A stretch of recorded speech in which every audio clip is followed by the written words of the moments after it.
आप सभी का स्वागत है जी विजय एस्ट्रोलॉजी में। आज का हमारा टॉपिक है वैदिक ज्योतिष में विवाह, मैरिज इन वैदिक एस्ट्रोलॉजी। आगे बढ़ने से पहले आप सभी से अनुरोध है कि आप प्लीज चैनल को सब्सक्राइब कीजिए ताकि आपको आगे की वीडियो मिलती रहे। अगर आपको वीडियो अच्छा लगे तो आप प्लीज इसे लाइक कीजिए और शेयर भी कीजिए। Thank you. शेयर करने से और लोगों तक ये पहुंचता है और लोगों को भी इन चीजों के बारे में, वैदिक ज्योतिष में जिनका रुचि है, उनको ज्ञान मिलता है। धन्यवाद। अभी वैदिक ज्योतिष में जो मैरिज के लिए हम देखते हैं, ये देखिए मैंने येलो कर रखे हैं, ये चारों भाव ही सबसे ज्यादा इंपॉर्टेंट होते हैं। ठीक है, मैरिज के लिए। अब क्यों इंपॉर्टेंट होते हैं? पहले तो देखिए, हमेशा ही पहला भाव ये रहेगा, लगन भी बोलते हैं इसको। और हम कभी भी वैदिक ज्योतिष में काउंटिंग करते हैं तो हम एंटी क्लॉकवाइज जाते हैं। ठीक है जी, पहला भाव, दूसरा भाव, तो ऐसे चलता जाएगा, तीसरा, चौथा, पांचवा, छठा, और जो पहले के बिल्कुल सामने है 180 डिग्री, वो आपका सेवंथ हाउस, सातवां घर। फिर आठवां, नवा, दसवां, ग्यारहवां और बारहवां। अब पहला हाउस क्यों इंपॉर्टेंट है? पहला हाउस आपकी बॉडी है, ठीक है ना, आप स्वयं है। जो भी फल मिलेगा तो भोगने वाला कौन है? आपकी बॉडी। तो जो शादी होके जो पार्टनर आएगा वो भी किसके साथ आएगा? वो आपके साथ आएगा। तो इसलिए पहला हाउस, फर्स्ट हाउस बहुत इंपॉर्टेंट है। अभी दूसरा भाव क्यों इंपॉर्टेंट है? क्योंकि दूसरे भाव से हम आपके कुटुंब का विचार करते हैं। ठीक है जी, आपकी जो एक्सटेंडेड फैमिली, आपके चाचा, ताऊ, मौसी, बुआ, उन सब का विचार यहाँ से होता है। तो इसलिए, क्योंकि जब कोई मैरिज करके आपकी किसी से मैरिज होती है तो वो आपके कुटुंब का भी तो हिस्सा बनता है। ठीक है जी। इसलिए दूसरे भाव से भी काफी चीजों का विचार होता है मैरिज से रिलेटेड। और सातवां भाव तो है ही पार्टनरशिप और मैरिज का, आपके स्पाउस को लेके। ठीक है जी, सातवें भाव को सबसे ज्यादा देखा जाता है। ठीक है जी। तो इस भाव का सबसे ज्यादा योगदान रहता है मैरिज एस्ट्रोलॉजी में। उसके बाद हम आठवां हाउस देखते हैं। एट्थ हाउस क्यों देखते हैं? देखिए, जैसे आपका पहले से दूसरा आपका कुटुंब हुआ, आपकी एक्सटेंडेड फैमिली हुई, तो सातवां आपकी पत्नी का या आपके पति का घर हुआ, आपके पार्टनर का घर हुआ। तो आठवां उनके कुटुंब का घर हुआ। ठीक है जी, आपके ससुराल पक्ष का। तो इसलिए आठवें घर का भी विचार किया जाता है। तो यहाँ देखिए, चार घर हो गए। और जो महिलाएं हैं, जो लेडीज हैं, उनके लिए जुपिटर, गुरु ग्रह का विचार किया जाता है। और जो पुरुष हैं, जो जेंट्स हैं, उनके लिए शुक्र ग्रह का। ठीक है जी। इसलिए जो बृहस्पति ग्रह है वो पति प्रदान करते हैं, वो मेल ग्रह है। ठीक है जी। और शुक्र जो है वो स्त्री ग्रह है, वो आपको स्त्री प्रदान करते हैं, आपको वाइफ प्रदान करते हैं। अब हम आते हैं सातवें घर पे, मेन विश्लेषण पे। ठीक है जी, आपकी कुंडली में सातवां घर विवाह से सबसे ज्यादा जुड़ा हुआ है, क्योंकि आपके स्पाउस को रिप्रेजेंट करता है, आपकी पार्टनरशिप्स को रिप्रेजेंट करता है। और जो विवाह भी है उसको भी एक पार्टनरशिप की तरह ही देखा जाता है, क्योंकि देखिए बाकी सारे रिश्ते तो आपको जन्म से मिलते हैं, यही एक रिश्ता है जो आप बाद में बनाते हैं, तो इसे पार्टनरशिप की तरह ही देखा जाता है। आप और एक और दो लोग मिलके आप एक जिंदगी चलाने की पार्टनरशिप करते हैं। तो इसलिए ये भाव सबसे ज्यादा इंपॉर्टेंट है मैरिज से रिलेटेड। और विवाह को अच्छा बनाने के लिए जो सबसे अच्छा ग्रह है, अगर शुक्र की कंडीशन अच्छा है, शुक्र क्या है? वो भोग विलास है, सुख सुविधाएं हैं, जो आजकल के जीवन में हमें सुख सुविधाएं मिलती हैं, तो वो सारी शुक्र से विचार होती हैं। ठीक है जी। तो शुक्र का अच्छा होना कुंडली में बहुत जरूरी है। अगर आपके शुक्र अच्छे हैं तो आपकी शादी में आपको खुशियां मिलेंगी, और वो सब जो भी आप चाहते हैं, मतलब विचारों में मतभेद नहीं होगा, अच्छी चीजें आपको मिलेंगी। ये अच्छा शुभ ग्रह है। शुभ ग्रह में इनकी गिनती दूसरे नंबर पे आती है। अब देखिए, सभी कुंडली में शुभ ग्रह क्या है? जो मेन शुभ शुभ ग्रह है वो चार माने जाते हैं। सबसे उत्तम शुभ ग्रह है गुरु। ठीक है जी। गुरु की दृष्टि भी अच्छी होती है, और गुरु जहाँ बैठते हैं वहां का फल भी अच्छा करते हैं।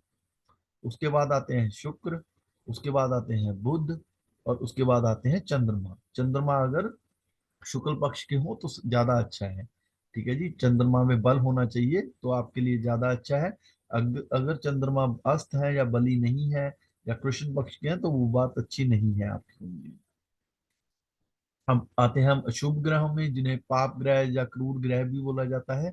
उनमें आते हैं सूर्य, शनि, मंगल, राहु और केतु, ठीक है जी। राहु और केतु छाया ग्रह है, इनका खुद कोई पिंड नहीं है।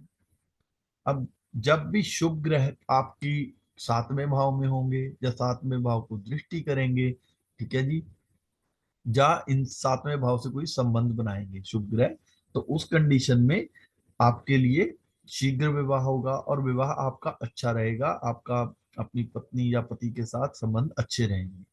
और यही इसके उल्ट अगर अशुभ ग्रह है, पाप ग्रह यहाँ बैठते हैं, तो आपकी मैरिज में देरी होगी और आप में विचारों का मतभेद रह सकता है, और जो शादी है वो अच्छी नहीं चल सकती।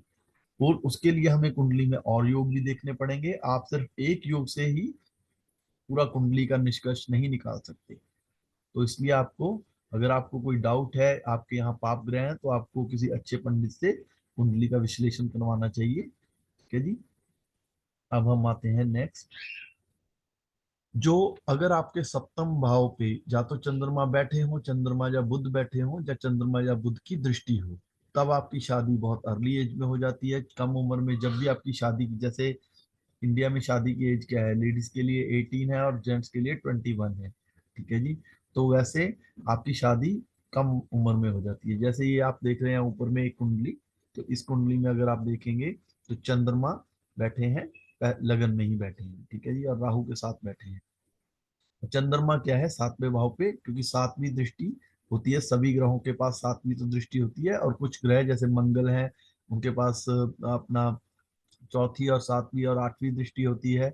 ऐसे ही शनि के पास तीसरी, 7वीं और 10वीं दृष्टि होती है। तो उस कंडीशन में आप देखेंगे कि चंद्र जो है 7वीं दृष्टि से 7वें भाव को देख रहे हैं। तो इस जातक की शादी 19 ईयर्स, जब ये 19 वर्ष के थे तभी इस जातक की शादी हो गई थी, ठीक है जी। तो चंद्रमा ने देखो इस पे दृष्टि डाली और इनकी शादी बहुत जल्दी एज में हो गई। अगर आपके सप्तम भाव बृहस्पति से संबंध बना रहे हैं, ठीक है जी, जब बृहस्पति वहां बैठे हैं, तो आपकी शादी 24 से 26 मीडियम एज में हो जाएगी, जब अच्छी आयु होगी आपकी। उसके बाद सप्तम भाव में सूर्य का होना अच्छा नहीं माना जाता। अगर सूर्य यहाँ बैठते हैं तो घर में कलह रहता है, ठीक है ना, और आपको कई प्रॉब्लम्स का सामना करना पड़ सकता है, और आपकी मैरिज भी जो होगी वो लेट भी हो सकती है, ठीक है जी। उसके बाद आते हैं 7वें घर में मंगल, वो मंगल मांगलिक बनाते हैं 7वें घर में, और वो भी आपकी देरी का कारण बनते हैं। जब भी मंगल पहले भाव में, चौथे भाव में, 7वें भाव में, 8वें भाव में और 12वें भाव में, ये देखिए ये बी बनेगा ऐसे और ऐसे, इन इन 5 भाव में जब भी मंगल बैठेंगे तो आपको मांगलिक योग, मांगलिक बोला जाता है, ठीक है जी। तो आप मांगलिक होंगे, बट वो मांगलिक दोष होगा कि नहीं उसके लिए कुंडली विश्लेषण करना पड़ेगा। बट अगर मंगल यहाँ बैठते हैं तो अच्छा नहीं है। 7वें भाव में अगर मंगल आते हैं तो वो विवाह में देरी का कारण बनते हैं। अब हम आते हैं शनि, अगर शनि 7वें भाव में बैठे हैं तो ये भी अच्छा नहीं है, ये भी विवाह में देरी, क्योंकि शनि क्या है, वो सबसे स्लो प्लेनेट है आपकी कुंडली में, ठीक है जी। तो शनि भी विवाह में देरी कराते हैं। तो ये जो आप कुंडली देख रहे हैं नीचे में, राइट बॉटम में आप कुंडली देख रहे हैं, वहां पे शनि बैठे हैं, और शनि नीच के भी हैं, ठीक है जी, 15 डिग्री के हैं शनि और नीच के भी हैं। तो इस जातक की शादी 30 वर्ष से पहले हुई थी, और इनके पहले पति की मृत्यु हो गई थी बहुत ही जल्दी शादी के बाद। फिर इन्होंने शादी की आफ्टर 32 ईयर्स, जो कि इनकी शादी अभी तक चल रही है, बहुत अच्छी चल रही है, ठीक है जी। तो इनका जो शनि है, देखिए उन्होंने पहली शादी में कितनी प्रॉब्लम थी, शनि नीच के भी है, तो इसलिए इनको वो प्रभाव नहीं मिले। अभी भी इनको थोड़े बहुत प्रॉब्लम्स रहते हैं मैरिज से रिलेटेड, बट वो उतनी बड़ी प्रॉब्लम नहीं है, ठीक? अब हम आते हैं कि शादी कब कब हो सकती है, कब किस समय में शादी आपकी हो सकती है, प्रोडिक्शन कैसे कर सकते हैं आप। सप्तम भाव के स्वामी अपने समय में विवाह दे सकते हैं। सप्तम भाव के स्वामी मतलब, जैसे इस कुंडली में देखेंगे यहाँ पे राशि लिखी है 8, नंबर लिखा है 8, तो 8 का मतलब क्या होता है, राशि। ये 8 का मतलब 8 हाउस नहीं है, हाउस ये 7वां ही है। हाउस हम यह हमेशा पहला यही रहेगा, बट जैसे यहाँ पे नंबर 2 लिखा है वो 2 नंबर राशि है, उसके स्वामी कौन है, शुक्र, ठीक है जी। ऐसे ही जैसे 3 नंबर स्वामी के स्वामी कौन है, बुध। तो इस राशि के स्वामी और दृष्टि, इसके ऊपर हमने एक अलग से वीडियो बनाया है, उसमें पूरी विस्तार से जानकारी दी है कि कौन से ग्रह की कितनी दृष्टियां होती हैं और कौन सी राशि के कौन स्वामी हैं, कहाँ पे कौन से ग्रह उच्च के होते हैं, कहाँ से कौन से ग्रह नीच के होते हैं। तो वो वीडियो आप देख लीजिए। अभी फॉर इस वीडियो के लिए हम सिर्फ यही बताएंगे कि सप्तम भाव के स्वामी, सप्तम भाव में क्या राशि लिखी है, एट, एट के में वृश्चिक है, वृश्चिक राशि हुई, तो वृश्चिक के स्वामी कौन हुए, आपके मंगल। ठीक है जी, तो मंगल की जब भी दशा अंतरदशा होगी तो इस जातक की शादी होने के चांसेस हैं। चंद्रमा, ठीक है, चंद्रमा से सप्तमेश की दशा अंतरदशा भी मैरिज दे सकती है। अब चंद्रमा कहाँ बैठे हैं इस कुंडली में, देखिए चंद्रमा पहले भाव में बैठे हैं और चंद्रमा से सप्तम क्या हुआ, यही भाव हुआ, ठीक है ना, और सप्तमेश सेम मंगल ही हो गए इस केस में भी। तो मंगल, ये दो ही रिपीट हो गया क्योंकि चंद्रमा यहीं बैठ गए। अगर चंद्रमा मान लीजिए यहाँ बैठे 10वें भाव में बैठते तो 10वें से सप्तम क्या होता, फोर्थ हाउस। फोर्थ हाउस में क्या राशि लिखी है, 5 नंबर। तो 5 के स्वामी कौन होते हैं, आपके सूर्य। तो यहाँ के स्वामी सूर्य हो तो सूर्य की दशा अंतरदशा में भी आपकी मैरिज हो सकती है। बट इस कंडीशन में आप देख रहे हैं कुंडली में चंद्र यहाँ बैठे हैं, तो लगन या चंद्रमा या नवमाश लगन से सप्तम भाव में स्थित ग्रह भी अपनी अवधि में विवाह दे सकते हैं। इसका क्या है, इसका मतलब है कि ये लगन, जैसे एक कंडीशन देखिए, लगन या चंद्रमा, चंद्रमा भी यहाँ बैठे हैं, उनमें से जो सप्तम भाव है जो कि लगन के बिल्कुल पहले भाव के ऑपोजिट में होगा, 7वां भाव, तो यहाँ पे जो ग्रह बैठे हैं वो भी अपनी दशा अंतर दशा में आपको मैरिज दे सकते हैं। यहाँ पे कौन ग्रह बैठे हैं अभी इस कंडीशन में, केतु। तो केतु की दशा अंतर दशा भी आपको मैरिज दे सकती है, उस कंडीशन में भी आपकी मैरिज हो सकती है। तो सेम नवमास कुंडली पे भी यही रूल लागू होगा कि नवमास में जो सप्तम में ग्रह बैठे होंगे वो भी आपको उनकी अवधि में मैरिज हो सकती है। लगन या नवमास लगन में 7वें घर को देखने वाले ग्रह भी अपनी दशा अंतरदशा में मैरिज दे सकते हैं। अब देखिए, जो 7वें ग्रह को दृष्टि डालेंगे वो ग्रह भी अपनी दशा अंतरदशा में अपनी इनकी मैरिज दे सकते हैं।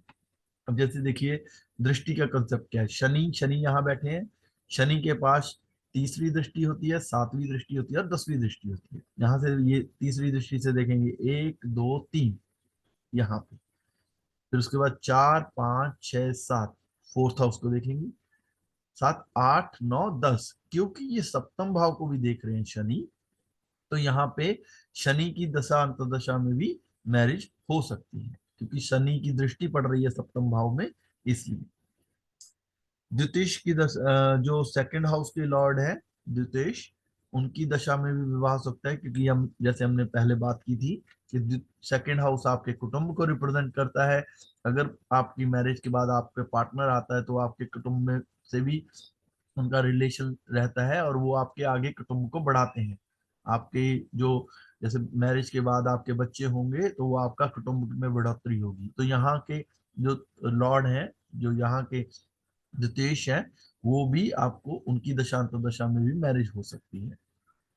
और राहु या शुक्र की दशांतर दशा में भी विवाह का योग, अगर आपकी आयु चल रही है और उस टाइम राहु या शुक्र की दशांतर दशा चल रही है तब भी आपकी मैरिज हो सकती है।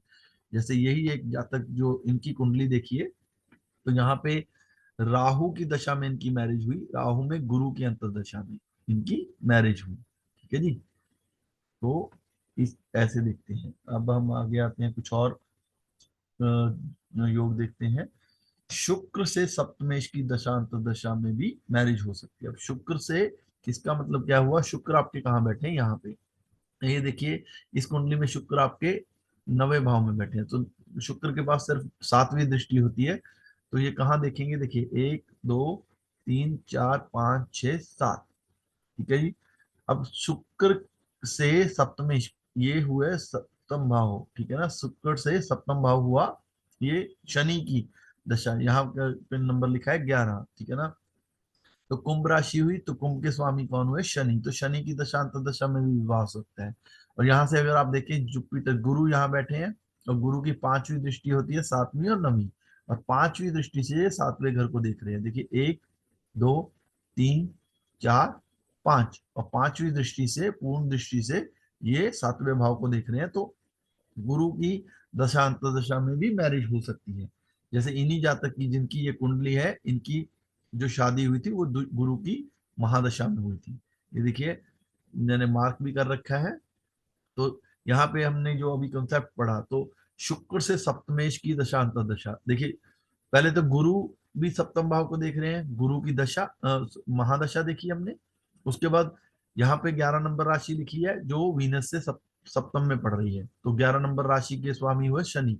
तो शनि की अंतर्दशा में इस जातक की मैरिज हुई। ठीक है जी। तो ये शुक्र वाला कॉन्सेप्ट हमारा क्लियर हो गया। भावत भावों के सिद्धांत से अनुसार सप्तम से सप्तम भाव में लगन होता है। ठीक है जी। सप्तम से सप्तम भाव क्या हुआ, लगन होगा, और लग्नेश की दशांत दशा में भी मैरिज हो जाएगी। अभी क्या है, जैसे भावत भाव में क्या है कि जो भी हम घर देख रहे हैं, जैसे सप्तम घर देख रहे हैं, जब थर्ड घर हाउस के हम देख रहे हैं, तो थर्ड से थर्ड, तीसरे से तीसरा भी हम देखेंगे उसके पूर्ण भाव फलों को जानने के लिए। और जैसे मैरिज के लिए हम देखेंगे सप्तम से सप्तम, तो सप्तम से सप्तम क्या हुआ, ये सातवां घर है। एक, दो, तीन, चार, पांच, छह, सात। तो सप्तम से सप्तम आपका लगन हुआ, तो लगन में जो राशि लिखी है उसके जो स्वामी होंगे, ठीक है ना, लग्नेश के स्वामी होंगे, उनकी दशांतर दशा में भी मैरिज हो सकती है। इसी कुंडली में देखिए यहाँ पे लिखा हुआ है नंबर 9। तो 9 के स्वामी क्या है, आपके गुरु होते हैं।